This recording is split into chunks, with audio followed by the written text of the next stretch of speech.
जरा कल्पना कीजिए कि आज से कुछ दशकों बाद हम्म भारत का कोई सबसे अमीर हम्म और सबसे ज्यादा औद्योगिकृत राज्य अचानक एक गहरे आर्थिक संकट में फंस जाए। ये तो एकदम अजीब लगता है सुनने में। है ना? हम्म मतलब जैसे महाराष्ट्र या गुजरात की फैक्ट्रियां अचानक बंद होने लगें, उनका इंफ्रास्ट्रक्चर चरमरा जाए और वे देश के सबसे पिछड़े इलाकों में गिने जाने लगें। कोई भी कहेगा कि रातों रात ऐसा कैसे हो सकता है। बिल्कुल।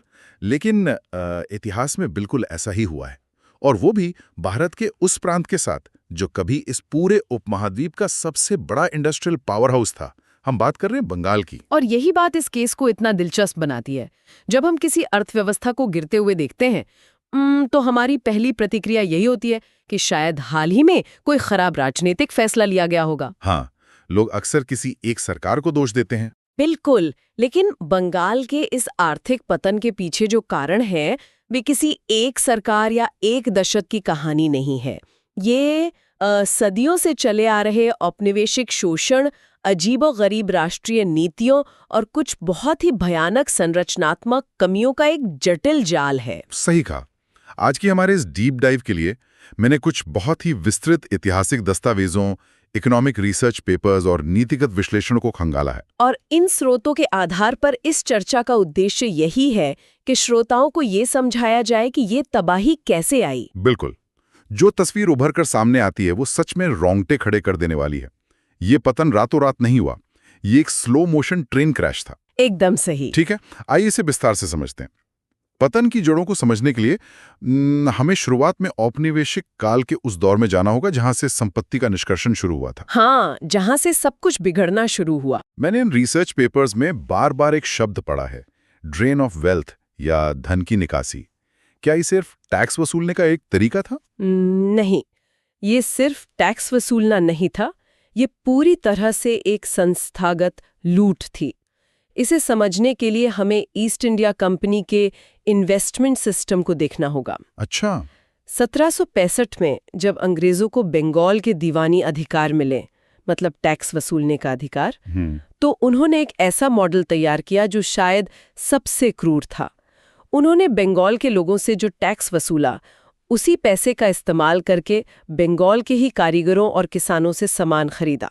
एक मिनट, इसे थोड़ा और साफ करते हैं। मतलब अगर मैं बंगाल का एक जुलाहा हूं, तो मैंने पहले सरकार को टैक्स के रूप में पैसे दिए। हाँ, और फिर सरकार ने वही पैसे मुझे देकर मेरा बनाया हुआ कपड़ा खरीद लिया और उसे विदेश भेज दिया। बिल्कुल सही। तकनीकी रूप से देखें तो बंगाल को अपने एक्सपोर्ट के बदले बाहर से कुछ भी वापस नहीं मिल रहा था। उसी के पैसे से उसी का सामान खरीदा जा रहा था। अरे बाप रे, ये तो पूरी तरह से लॉस मेकिंग डील है। और सिर्फ इतना ही नहीं, बंगाल से जो अतिरिक्त पैसा बचता था, उसका इस्तेमाल अंग्रेजों ने भारत के बाकी हिस्सों में अपने युद्ध लड़ने के लिए किया। मतलब पूरे देश का खर्च बंगाल उठा रहा था? हाँ, बॉम्बे और मद्रास प्रेसिडेंसी के जो भारी फाइनेंशियल घाटे थे, उनकी भरपाई भी बंगाल के खजाने से की गई। उस समय के दस्तावेजों में बंगाल को मिल्च काऊ या दुधारू गाय कहा गया है। दुधारू गाय, ये शब्द अपने आप में बहुत कुछ कह देता है। लेकिन मुझे जो चीज सबसे ज्यादा हैरान करती है वो है 1793 का परमानेंट सेटलमेंट या स्थायी बंदोबस्त। ये तो एक बहुत बड़ा ढांचागत बदलाव था। जब मैं इसके बारे में पढ़ रहा था तो मुझे ऐसा लगा जैसे किसी ने एक राज्य की सैलरी हमेशा के लिए फिक्स कर दी हो।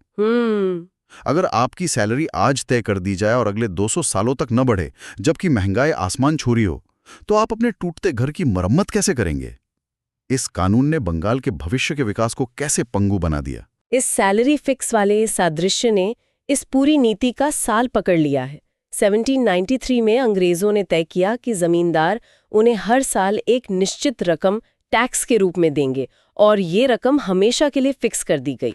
तो बाद में जब खेती बढ़ी तो क्या हुआ? बाद में कृषि आय तो बढ़ी, फसलों के दाम भी बढ़े, लेकिन राज्य इस पर कर नहीं लगा सका। नतीजा ये हुआ कि ग्रामीण बुनियादी ढांचे और सिंचाई के लिए धन की भारी कमी हो गई। और पैसा न होने की वजह से इंफ्रास्ट्रक्चर चरमरा गया। बिल्कुल। और इस आग में घी डालने का काम किया 1921 के मेस्टन सेटलमेंट ने। हाँ, मैंने इसके बारे में नहीं पढ़ा है। इसके तहत बढ़ती आय वाले स्रोत जैसे इनकम टैक्स और कस्टम ड्यूटी केंद्र सरकार को दे दिए गए। सही कहा। और बंगाल के पास केवल गैर लचीला या इनइलास्टिक भूमि राजस्व रह गया। बंगाल सरकार के हाथ पूरी तरह से बांध दिए गए थे। ये तो अजीब बात है।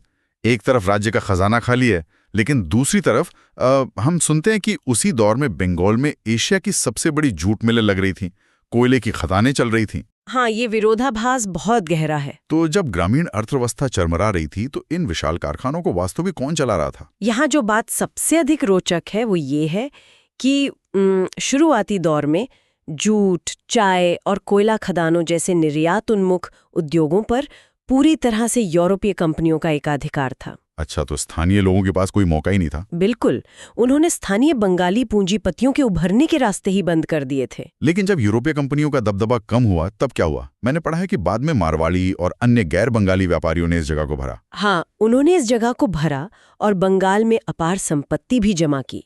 लेकिन यहाँ एक बहुत बड़ी समस्या थी। उनका बंगाल के व्यापक सामाजिक और राजनीतिक विकास से कोई जैविक जुड़ाव नहीं था। यहाँ ये बात सचमुच बहुत दिलचस्प हो जाती है। मतलब एक क्षेत्र का आर्थिक इंजन उन लोगों द्वारा चलाया जा रहा था जिनकी मंजिल कहीं और थी। एकदम सही। उन्होंने इस पूंजी को बंगाल में लगाने के बजाय महाराष्ट्र और गुजरात जैसे अन्य क्षेत्रों में पुनर्निवेशित किया। पश्चिमी भारत के विपरीत इन बाहरी कंपनियों ने बंगाल के हितों की वकालत करने के लिए एक प्रेशर ग्रुप के रूप में काम ही नहीं किया। तो जब नीतियां बन रही थीं तो दिल्ली में बंगाल की आवाज उठाने वाला कोई शक्तिशाली स्थानीय उद्योगपति वर्ग था ही नहीं। बिल्कुल नहीं था। और स्थानीय पुनर्निवेश की इसी कमी ने बंगाल को एक बहुत ही नाजुक औद्योगिक संरचना के साथ छोड़ दिया, जिसकी असली परीक्षा आजादी और विभाजन के समय हुई। हाँ, बंगाल का उद्योग पूरी तरह से औपनिवेशिक शैली का था, मुख्य रूप से निर्यात जैसे जूट और चाय और भारी इंजीनियरिंग पर निर्भर। मतलब ये रोजमर्रा के उपभोक्ता सामान नहीं बनाते थे? नहीं, ये पश्चिमी राज्यों के कंज्यूमर उद्योगों की तुलना में वैश्विक मंदी के प्रति अत्यधिक संवेदनशील था। ये ऐसा है जैसे आपकी पूरी आमदनी केवल एक ही ग्राहक या कह लें निर्यात और रेलवे पर निर्भर हो, और अचानक आपके घर में लाखों मेहमान आ जाएं जिन्हें तुरंत भोजन और आश्रय की आवश्यकता हो। ये एक बहुत ही सटीक उपमा है। विभाजन के बाद लाखों शरणार्थियों के आने से अर्थव्यवस्था पर अभूतपूर्व और असंगत बोझ पड़ा। और उस पर राज्य के पास पैसा नहीं था। बिल्कुल। और इसके साथ ही आज़ादी के बाद भारत की आयात प्रतिस्थापन या इंपोर्ट सब्स्टिट्यूशन नीति ने घरेलू बाजार को संरक्षण तो दिया, लेकिन बंगाल के निर्यात उन्मुख उद्योगों को पूरी तरह नजरअंदाज कर दिया। यानी जो नीतियां बन रही थीं वे पश्चिमी राज्यों को तो फायदा पहुंचा रही थीं, लेकिन बंगाल के काम नहीं आ रही थीं। बिल्कुल ऐसा ही हुआ। इस नाजुक स्थिति में आज़ादी के बाद कुछ ऐसी राष्ट्रीय नीतियां लागू हुई जिन्होंने बंगाल के भौगोलिक फायदों को पूरी तरह से नष्ट कर दिया। 1956 की माल भाड़ा समानीकरण योजना। अगर हम इसे व्यापक संदर्भ से जोड़कर देखें तो राष्ट्र निर्माण के नाम पर उठाए गए इस कदम ने पूर्वी भारत के औद्योगिकरण को स्थायी रूप से पंगु बना दिया। सोचिए, आप एक सोने की खदान के पास रहते हैं, लेकिन सरकार दूसरों को सोने तक पहुंचने की यात्रा का खर्च देती है, जबकि आपको अपने लिए जरूरी पानी मंगाने का पूरा किराया देना पड़ता है। एकदम सही।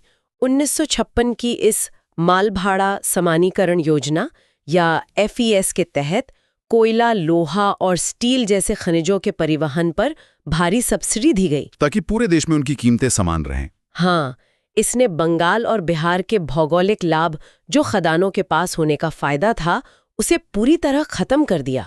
इसके कारण जो इंजीनियरिंग और स्टील का उपयोग करने वाले उद्योग थे, वे पूर्वी राज्यों से दूर महाराष्ट्र, गुजरात और पंजाब की तरफ चले गए। लेकिन यहाँ एक कैच है जो मैंने रिसर्च पेपर्स में देखा। क्या ये नियम हर चीज पर लागू था, मतलब कपास और तिलहन पर? नहीं, यही तो सबसे बड़ी विडंबना थी। यह नियम कपास और तिलहन के लिए लागू नहीं किया गया। अरे बाप रे! इसका मतलब था कि बंगाल के कपड़ा उद्योगों को पश्चिम से कच्चा माल मंगाने के लिए भारी माल भाड़ा चुकाना पड़ा। ये तो सरासर अन्याय जैसा लगता है। जब पूर्वी भारत का खनिज जा रहा है तो ट्रांसपोर्ट फ्री है, लेकिन जब कच्चा माल वहां आना है तो पूरा पैसा देना होगा। हाँ, और इसी वजह से 1990 के दशक में जब ये योजना रद्द हुई, तब तक अपरिवर्तनीय संरचनात्मक नुकसान हो चुका था। जाहिर है, क्योंकि नए स्टील प्लांट पहले ही अन्य जगहों पर बन चुके थे, वो रातों रात थोड़ी वापस आएंगे। बिल्कुल। अब यहाँ थोड़ा रुकते हैं।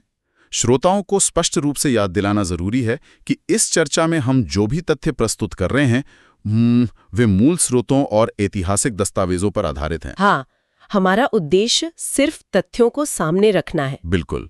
यदि इनमें कोई राजनीतिक पहलू शामिल है तो हमारा उद्देश्य किसी भी वामपंथी या दक्षिणपंथी विचारधारा का समर्थन करना नहीं है।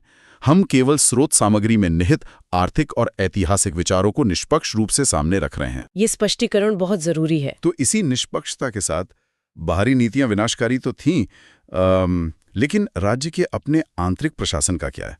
क्या इस पतन के लिए पूरी तरह से बाहरी शक्तियों को दोष दिया जा सकता है? इससे एक महत्वपूर्ण सवाल खड़ा होता है।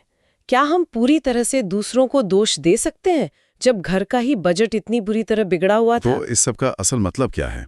पीड़ित होने की धारणा और स्वयं की प्रशासनिक विफलताओं के बीच की रेखा कहाँ खींची जानी चाहिए? अगर हम डेटा को देखें तो बंगाल की अपनी कर राजस्व जुटाने की क्षमता बेहद कम थी। उनका जो बिक्री कर या सेल्स टैक्स की संरचना थी वो बहुत जटिल और अकुशल थी। मतलब टैक्स कलेक्शन खराब था। बहुत खराब। और इसके साथ ही राज्य ने गैर विकासात्मक राजस्व व्यय को बेतहाशा बढ़ने दिया। जैसे वेतन और पेंशन। हाँ, विशेष रूप से वेतन, पेंशन और भारी बाजार उधारी पर जो ब्याज भुगतान था उसमें। मैंने आंकड़ा देखा था कि वर्ष 1999-2000 तक स्थिति इतनी खराब हो गई थी कि राज्य द्वारा लिए गए कर्ज का 80% हिस्सा केवल राजस्व घाटे को पूरा करने में खर्च हो रहा था। और जब आप लोन लेकर रोजमर्रा का खर्च चलाएंगे तो ये राजकोषीय अनुशासनहीनता पूंजीगत व्यय या कैपिटल एक्सपेंडिचर को खत्म कर ही देगी। और नया इंफ्रास्ट्रक्चर नहीं बनेगा। बिल्कुल। इसी वजह से बुनियादी ढांचा जर्जर हो गया, बिजली की भारी कमी रहने लगी और प्राइवेट औद्योगिक निवेश राज्य से दूर भागने लगा। तो अगर हम इस पूरे डीप डाइव का निष्कर्ष निकालें तो बंगाल का आर्थिक पतन केवल एक कारण से नहीं हुआ। बिल्कुल नहीं। ये एक लंबी और जटिल प्रक्रिया थी। ये 1793 के स्थायी बंदोबस्त, औपनिवेशिक धन की निकासी, माल भाड़ा समानीकरण जैसी राष्ट्रीय नीतियों, स्थानीय उद्यमशीलता की कमी, विभाजन के भारी बोझ और राज्य के अपने गहरा राजकोषीय कुप्रबंधन का एक मिला-जुला और दुखद परिणाम है। एकदम सही ढंग से सारांशित किया है। इन सब कारकों ने मिलकर एक ऐसे राज्य को नीचे ला दिया जो कभी देश का नेतृत्व कर रहा था। सच में ये केस स्टडी हमें बहुत कुछ सिखाती है। तो चलते चलते मैं एक अंतिम विचार छोड़ना चाहूंगा। यदि किसी क्षेत्र की आर्थिक नियति को माल भाड़ा समानीकरण जैसी नीतियों और सदियों पुराने भूमि कानूनों द्वारा इतनी गहराई से बदला जा सकता है, तो आज के समय में ऐसी कौन सी आर्थिक नीतियां चुपचाप आकार ले रही हैं जो ये तय कर रही हैं कि अगली सदी में कौन सा क्षेत्र आर्थिक रूप से जीतेगा और कौन हारेगा? ये वाकई एक बहुत ही गहरा सवाल है। इस पर खुद विचार जरूर कीजिएगा। कौन सी नीतियां हमारे भविष्य का नक्शा बदल रही हैं? आज के इस ऐतिहासिक डीप डाइव में हमारे साथ जुड़ने के लिए बहुत बहुत धन्यवाद।